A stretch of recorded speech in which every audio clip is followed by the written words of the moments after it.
Hi, in this video, we're going to take a look at how you can stop a web link open up in an app, but instead open up in a website instead in your Samsung Internet app on the Galaxy S21 series.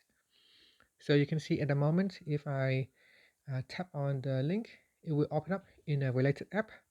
So to fix that problem, what you want to do is first open up your Samsung Internet app on the home screen or in the app screen, and then tap on the menu key at the bottom. Next, tap on Settings. In Settings, go down and you want to tap on Useful Features and then turn off Open Links in Other Apps.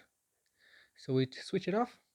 Now you go back to your web page and say I want to open up YouTube on the Samsung Internet instead of open up in app. So if I tap on that, you can see it will now open up the page directly on your website on the browser, and that's it.